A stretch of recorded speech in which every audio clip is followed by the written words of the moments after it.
호주의 우승자 스티븐 브래드버리 이야기인데요. 끝까지 포기하지 마라 하는 영생. 그가 이렇게 우승하게 된 것은 행운이라고 그럴 수 있지만 행운이 아니에요. 12년 동안에 하루 5시간씩 꾸준히 연습을 한 결과 그날이 있게 된 것이죠. 넘어지고 부상당하고 맹렬한 바늘을 꿰매고 이러면서 목뼈가 부러지는 세월을 통해서도 포기하지 않고 계속 도전함으로 영예를 얻게 되었습니다. 우리가 한 영혼을 구원하는 것도 마찬가지입니다. 쉽게 되는 일이 없어요. 그 사람을 만나서 교제를 나누고 접촉을 하고 교회 한번 가자고 얘기를 하고 끊임없이 실패를 하죠. 거절당하기도 하고 때로는 모욕당하기도 합니다. 그러나 우리가 포기하지 않고 노력할 때 마침내 아름다운 열매를 거두게 되는 것입니다. 지난주에 요한복음을 시작했습니다. 요한복음이 신령한 의미에서 창세기가 된다 하는 말씀을 드렸죠. 천지를 창조하신 하나님이신데 창조가 불완전했습니다. 타락하게 되어서 그만 우리 인간이 하나님 앞에 갈 수 없는 존재가 되었죠. 그래서 그 이후에 우리는 죄와 사망으로부터 벗어날 수 없는 존재가 되었습니다.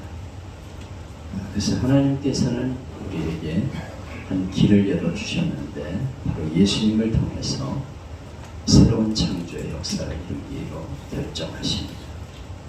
그리고 예수님을 세상에 보내셔서 한 사람 한 사람 예수를 믿게 하고 새로운 신천신지 재창조 역사를 이루게 하는 것이 요한복음의 주제입니다.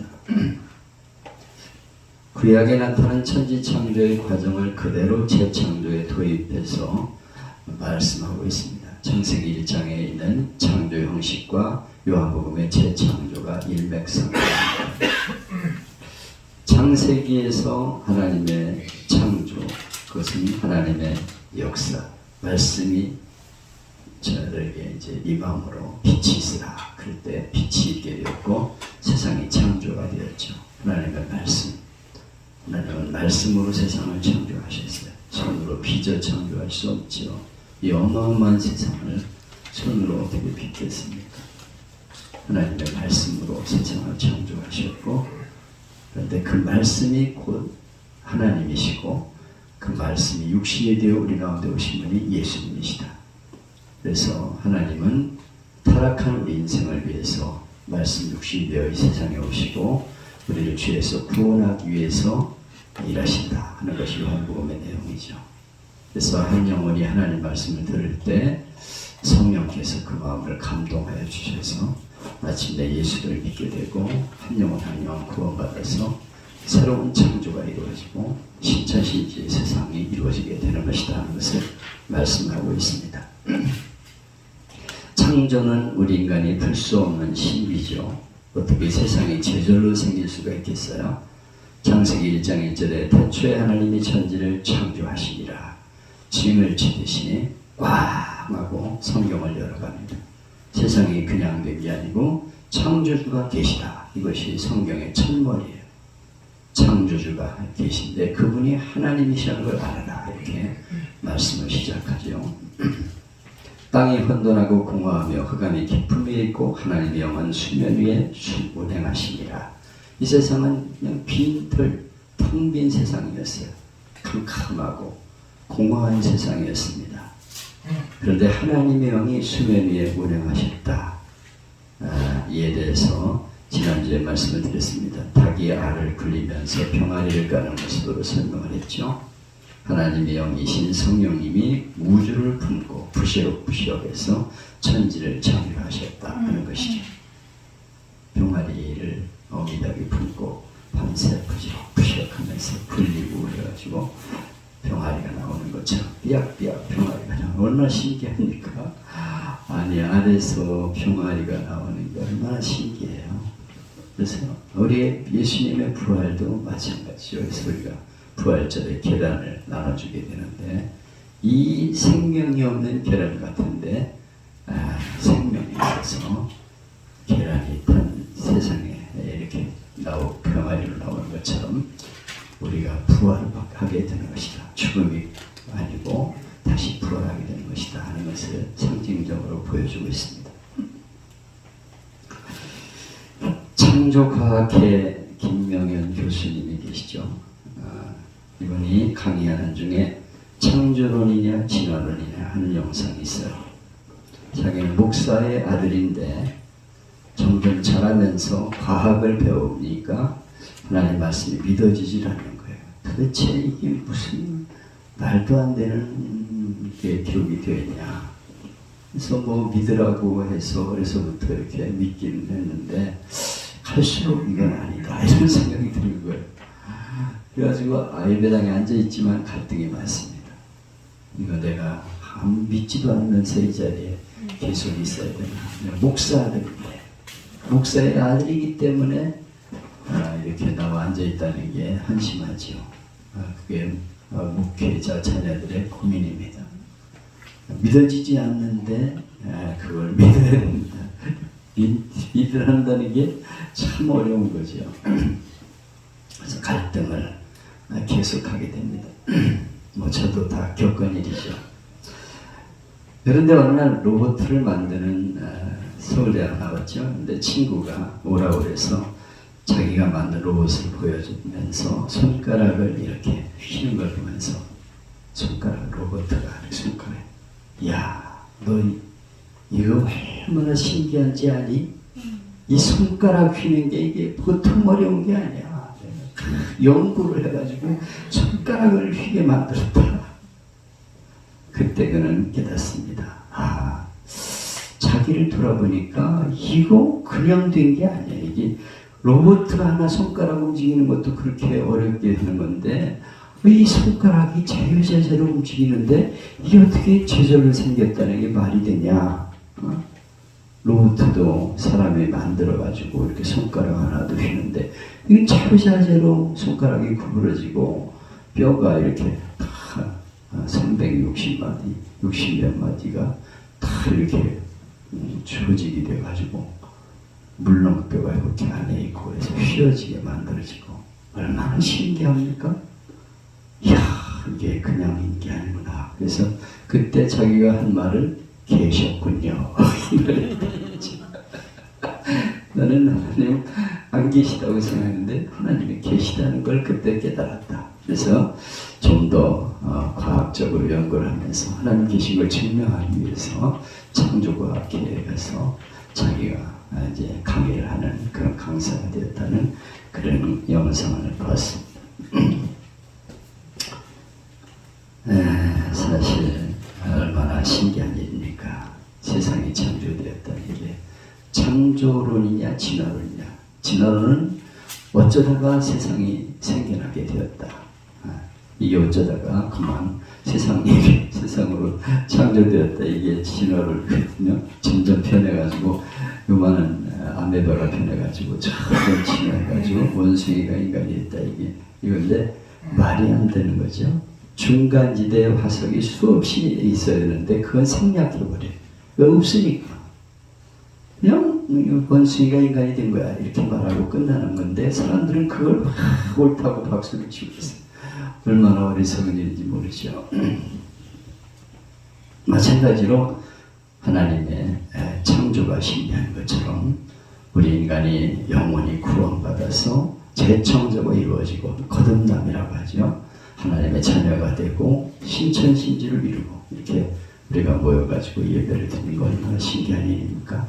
우리는 이제 예수를 믿고 영원한 천국에서 다시 만나게 되게 될 것입니다. 신천신지가 우리에게 약속이 되어 있잖아요. 하나님의 재창조, 재창조를 받은 사람들이기 때문에 그 천지를 말씀으로 창조하신 하나님이 예수님으로 세상에 오셔서 우리로 하여금 예수를 믿도록 성령으로 역사하셔서 주물럭주물럭 해가지고 우리가 예수를 믿고 구원받아 재창조가 이루어지게 되는 것이다 하는 것을 요한복음에서 말씀합니다. 그저께 우리 금각지교에 나오시던 박미정 집사를 만났는데 자기는 하나님이라는 걸 인정을 할 수가 없었대요. 하나님이 어디 있냐 이씨 보여줘봐 이러면서 전혀 부인을 했대. 근데 남편이 사업을 하다가 사업에 실패를 해가지고 13억을 잃어버리고 자기가 3억을 빚졌는데 캄캄한 상황이 된 거예요. 그 전까지는 자신도 있었고 당당했는데 그렇게 되고 나니까 그냥 정말 울고 싶은 그런 마음이 되어서 그냥 아주 통곡을 하고 남편과 맨날 싸우고 싶은 생각이 들고 견딜 수가 없더라는 거. 근데 어느 날 남편의 친구가 이렇게 동생 어리죠. 이렇게 나이가 젊은 사람이 자기 집에 왔는데 형수님에게 꿈이 있습니까? 꿈이 있죠. 어떻게 앞으로 했으면 좋겠다는 꿈이 있죠. 그 꿈을 어떻게 해서 이룰 것입니까? 그러니까 그건 난 잘 모르죠. 이렇게 얘기하니까 형수님 예수를 믿으세요. 그리고 하나님께 나가 기도하면 하나님이 들어주십니다. 하나님 믿어보세요. 예, 기도하면 들어주십니다. 이렇게 얘기하더라는 거예요. 근데 그전에는 하나님이라는 말만 들어도 알레르기 반응이었는데 그 말이 믿고 싶어지더래. 그래? 진짜로 기도하면 들어주시지? 그럼요. 하나님이 기도하면 들어주세요. 그래 내가 한번 나가볼 테니까. 그래서 교회를 나가기 시작을 했는데 이제 자기가 장사를 하기 때문에 금요일 신앙기도에만 시간이 있어요. 그래서 가가지고 목사님에게 내가 이 교회를 누가 권유해가지고 나오게 됐는데 우리 약속합시다. 내가 1년 동안 한 번도 안 빠지고 나올 테니까 나를 위해 기도해달라. 그러면서 금요일 날마다 안 빠지고 가는 거예요. 그걸 교회에 못 보내게 하기 위해서 막 온갖 방해를 하고 그런데 가방만 살짝 놔두고서 회의 나가서 일본어처럼 해서 가서 심양대하고 내가 오늘 회의가 있어서 가봐야 된다고 날 왜 기도해달라고 기도받고 오고 그런 식으로 안 빠지고 그렇게 나갔대. 그때 이제 그 정말 갈급한 상황 속에서 우리 콩깍지교회를 나온 거예요. 얼마나 진지하게 말씀을 듣는지 꼿꼿 앉아서 말씀을 듣고 막 말씀을 들으면 울고 그래요. 근데 WMO에서 매니저로 일하는데 굉장히 어려웠대요. 장사는 안 되는데 월급은 한정되어 있는데 그걸 줄 수는 없고 그래서 자기 매니저 비용에서 이렇게 나눠가지고 직원들에게 월급을 주고 그러다가 도저히 안 되게 있어서 그만두게 돼서 그렇게 착실하게 나오더니가 안 나오니까 마음이 참 안 됐어요. 늘 아쉬운 생각이 있었는데 드디어 연결이 돼가지고 목사님 제가 대접을 하겠습니다. 그래서 어저께 만났어요. 자기가 이 성남 콩깍지교회에 올려버렸을 때 한번 찾아와 대접을 하려고 작정을 했었는데 이렇게 책 때문에 이제 전화하다가 그랬는데 만나게 되었다고 어저께 반가워하면서 자기 그 간증을 하는데 얼굴이 얼마나 환한지 천사 얼굴 같아. 그러면서 하나님은 정말 살아계십니다. 이러면서 그냥 열변을 토하는데 얼굴이 그냥 빛나요. 빛나. 하나님이 자기에게 이렇게 은혜를 주셨고 우리 아들들이 독일에 유학 가게 되었는데 유학 갈 수 있는 비용도 벌 수 있게 하나님 해주시고 이것도 해주시고 저것도 해주시고 빚도 갚게 해주시고 남편도 그렇게 10년 동안을 속을 쓰면서 직장도 안 나가다가 요새 직장 구해가지고 열심히 나가서 돈을 벌어다 준대. 그러면서 우리 가정은 천국이에요. 너무 행복해요. 막 이러면서 하나님은 살아계셔요. 그런 것도 가만히 생각해보면 하나님이 주물럭주물럭 하셨어요. 그리고 그냥 그 고난의 시간에 하나님이 이리 주물르고 저리 주물르고 성령님을 통해 역사하셔서 그 동생이 와가지고 형수님 그 교회 나가서 기도하시면 들어주세요. 근데 그게 꽉 마음속에 들어오는 거예요. 답답한데 내가 하지 못할 게 뭐냐 그러고 교회 나가가지고 그렇게 자기 은혜를 받았고 자기 어머니도 죽는다고 그랬는데 하나님이 살 수 있다, 살 것이다 이렇게 가르쳐 주셨는데 진짜로 살아나가지고 의사들이 다 기적이라고 그랬는데 보름 동안을 의식이 없는 상태에서 계시던 분인데 깨나가지고 그를 모시던 작은 언니가 맨날 무당 붙들어 다녔는데 야 나도 교회 나가야 되겠다. 안 나가면 돌 받을 것 같아. 그리고 교회를 열심히 나간대. 아들들도 코멘스에서 이제 말레이시아 두 명을 보내가지고 하나님을 참 믿게 되고 야 얼마나 신앙이 좋은지 그러면서 하나님이 하셨어요. 하나님이 하셨어요. 이렇게. 사실 우리의 구원은 하나님의 재창조는 그냥 이루어진 게 아니고 성부 하나님, 성령 하나님, 성자 예수님이 역사하심으로 구원받게 되는 것이죠. 아멘. 시간이 좀 많이 지났네. 오늘은 생명의 빛이신 예수님에 대해서 말씀을 함께 나누려고 합니다. 여기 보면 그 안에 생명이 있었으니 이 생명은 사람들의 빛이라. 바로 예수님 안에 생명이 있었다는 거예요. 그리고 빛이라는 거예요. 그게 빛이 있으라 그랬는데 빛이 있어야 생명이 살 수 있잖아요. 하나님은 세상을 창조하시기 이전에 먼저 빛을 창조하셨어요. 그래서 그 빛을 통해서 생명이 살아갈 수 있도록 그렇게 만드셨다는 거죠.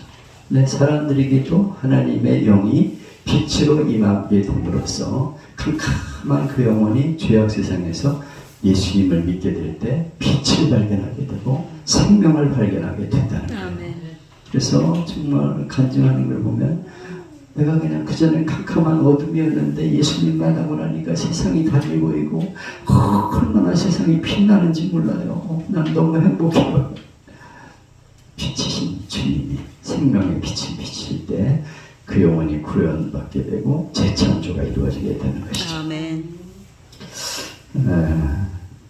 하나님이 천지 창조하시면서 제일 먼저 창조한 게 빛인데요. 모든 생물들은 빛에 의해 살아가죠.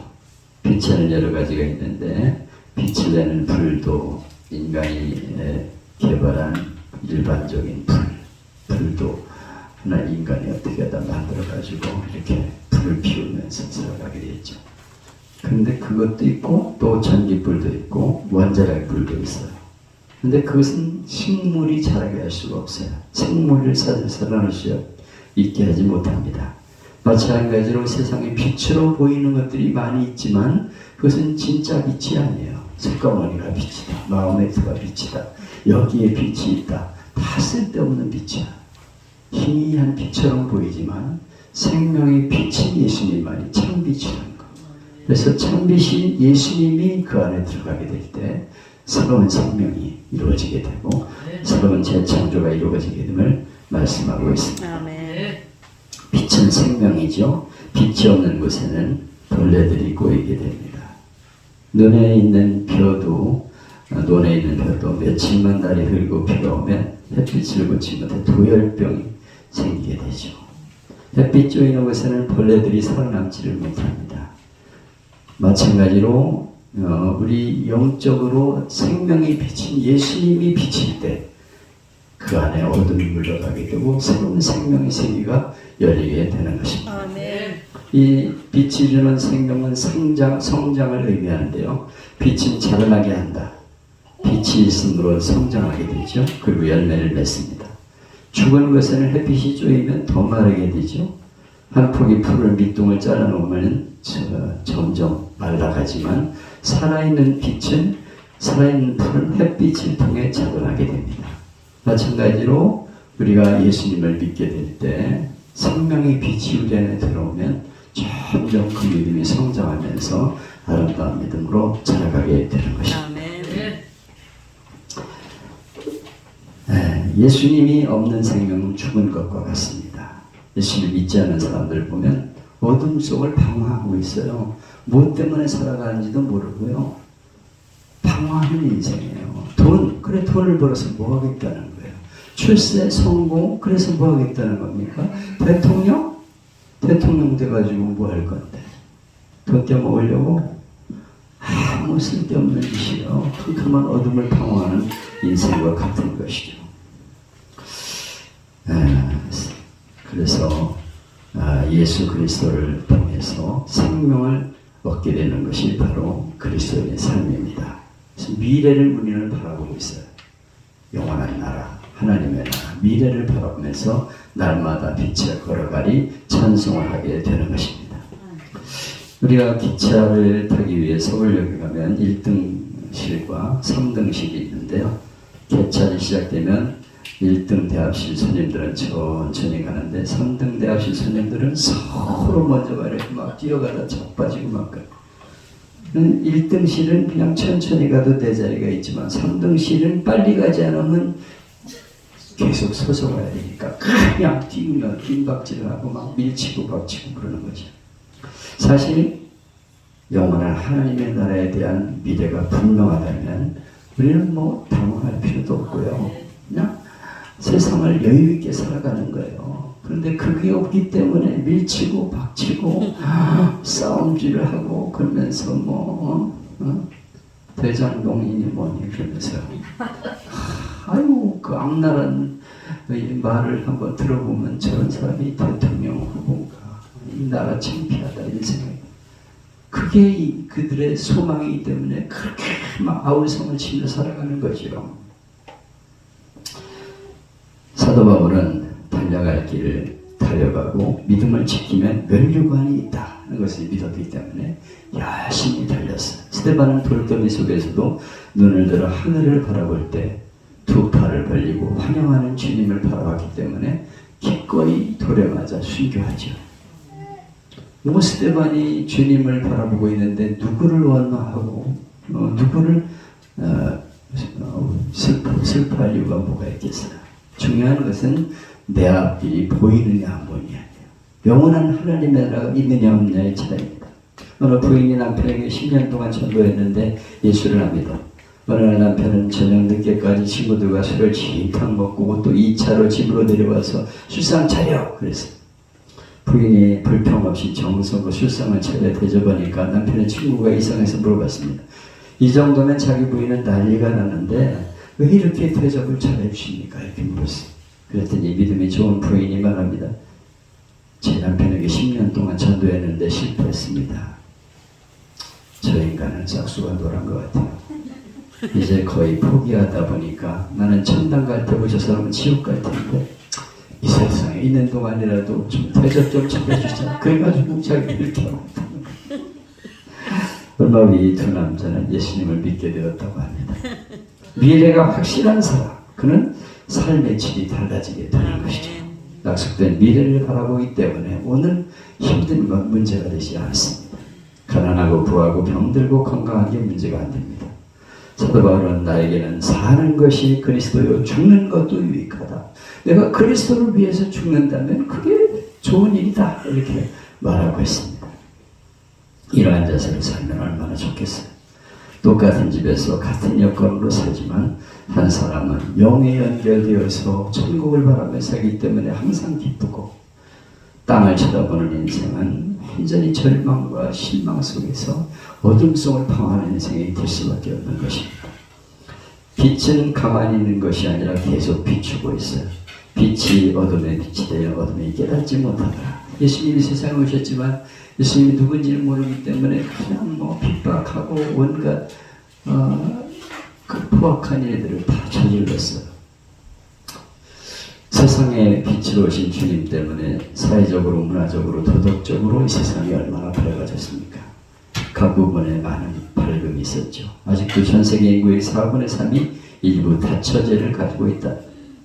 그리고 많은 비기독교 국가에서 현재도 여성들에게 교육의 기회들을 주지 않습니다. 여자들이 맘 놓고 거리를 다니지 못하는 나라가 얼마나 많은지 몰라요. 예수님이 복음이 들어가지 않은 공산 국가에서는 남녀가 평등하다 이렇게 말하기 때문에 여자들도 광산에 나와 노동해라 이렇게 말한다는 거예요. 예수님의 빛이 들어가는 곳은 사회적으로 문화적으로 밝은 세상이 되게 되는 것이죠.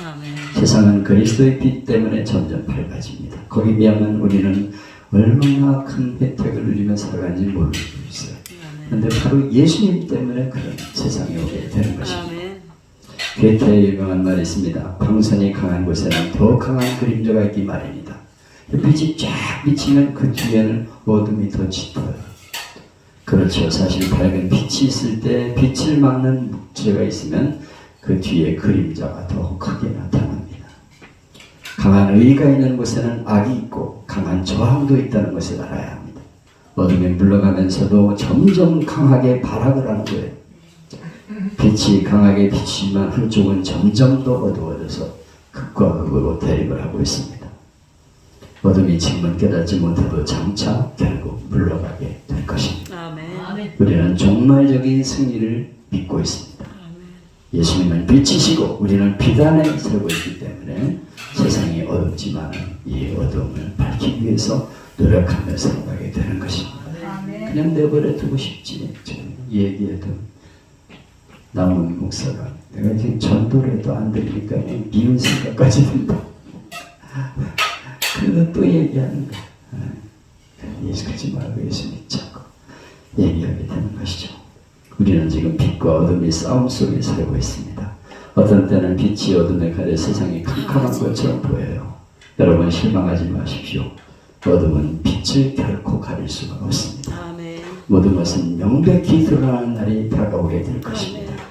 그날을 바라보며 묵묵히 사명을 감당하며 살아가는 우리가 되어야겠습니다. 아멘. 가족과 친지와 이웃들에게 빛으로 세상에 오신 예수님을 전해서 아름다운 빛의 세상을 맞는 우리가 될 수 있기를 주님의 이름으로 축복합니다. 아멘.